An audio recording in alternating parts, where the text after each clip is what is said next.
La parole est maintenant à Madame Justine Bénin.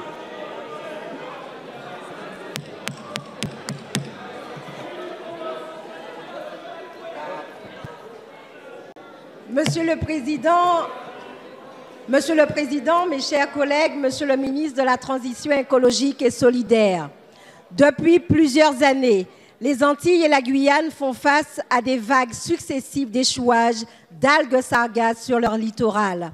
Ces algues brunes, en s'amoncelant et en séchant, dégagent de l'hydrogène sulfuré qui entraîne des problèmes de santé pour la population, de mortalité sur la faune marine et des dégradations sur le mobilier et l'habitat à proximité.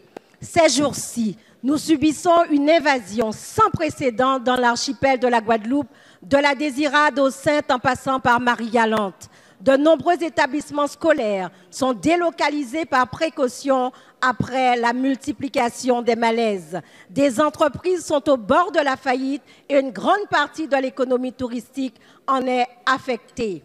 Encore récemment, l'île de la Désirade et l'île de Terre-de-Bas sont restées isolées.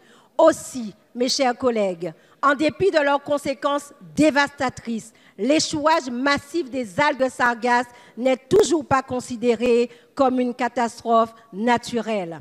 Monsieur le ministre, mes interrogations sont celles de nos populations qui crient leur désarroi et leur souffrance. Aussi, en dépit de son insuffisance eu égard à la gravité et à l'intensité nouvelle de ce phénomène, je souhaite que vous nous précisiez le calendrier de mise en œuvre du plan Sargasses sur lequel s'est engagé le gouvernement le 4 mai dernier. Je souhaite également connaître l'état d'avancement de la recherche scientifique sur les impacts sanitaires et environnementaux. Enfin, Monsieur le ministre, cette question est certainement la plus cruciale.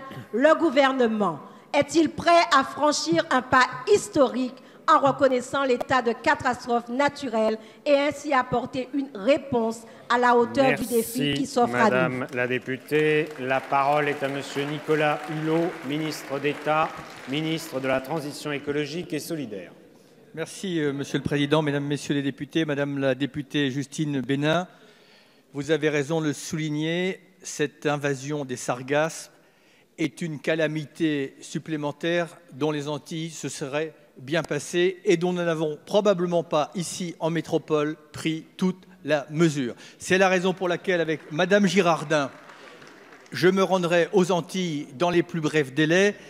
C'est une situation, vous l'avez dit, qui est très difficile pour les riverains, mais également qui a des impacts économiques non négligeables pour les îles des Antilles. Face à ce phénomène, nous devons à la fois gérer les urgences sanitaires, économiques, mais aussi, comme vous l'avez dit, préparer l'avenir, parce que c'est un phénomène qui a tendance à se renouveler. On n'a pas encore toutes les explications sur l'origine de ce phénomène, qui est un phénomène régional. Il est probable que les changements climatiques soient un facteur aggravant. Dans la continuité du plan d'action qui a été engagé depuis 2015 et face à cette nouvelle crise d'une ampleur inédite, le gouvernement est pleinement mobilisé et a décidé dès fin avril de prendre de nouvelles mesures en urgence. D'ores et déjà, du matériel et une mission d'assistance de la sécurité civile ont été dépêchés aux Antilles pour appuyer les activités de ramassage sur les plages et prévenir aussi les risques sanitaires. Mais au-delà de l'urgence, un nouveau plan national de lutte contre les sargasses sera finalisé d'ici mi-juin.